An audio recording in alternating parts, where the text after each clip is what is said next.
C'est évident que nous, on présente la perspective des détaillants. Donc, la contrebande, c'est avant tout une compétition illégale.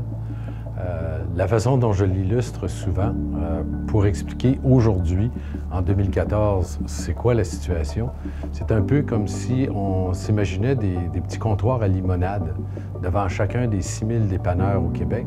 Mais plutôt que de vendre de la limonade, on vend à peu près 50 paquets de cigarettes par jour.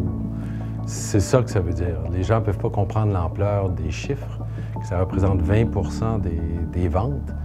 Ça a monté jusqu'à 40 dans le passé. Ça peut revenir là parce qu'on n'a pas réglé le problème. Mais essentiellement, la réalité pour nous, c'est légalement, en toute impunité, c'est comme s'il y avait quelqu'un qui s'installait puis qui nous compétitionnait directement devant chacun de nos magasins. Derrière la contrebande, c'est tout le financement du réseau de vente de drogue, d'armes, nommez-les. C'est tout ce qui passe par le crime organisé. La criminalité, c'est pas quelque chose dans un vase clos, c'est un organisme international. C'est beaucoup d'argent. Pour être capable d'acheter les produits du tabac qui rentrent en grande cargaison dans le port, qui est transformé sur les réserves, avec des usines qui sont financées, pour, par la suite, redistribuer le produit, c'est une méchante machine qui est derrière ça. Alors, qu'est-ce qu'elle fait avec ça? Bien, ça lui permet de racheter de la drogue.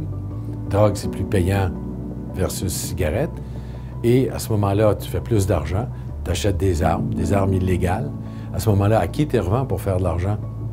Pas aux voisins d'à côté, tu vois, à ceux qui veulent acheter des armes. Les criminels utilisent surtout les moins de 18 ans parce qu'ils sont moins, ont moins à répondre devant la justice, d'une part. Et c'est un groupe qui est facile à recruter pour vendre à un nouveau groupe. Alors, ça leur crée une clientèle. Et je dirais que si j'avais à parler des jeunes, non seulement sur le fait qu'ils sont exposés aux produits facilement, c'est surtout qu'ils sont recrutés pour revendre le produit facilement.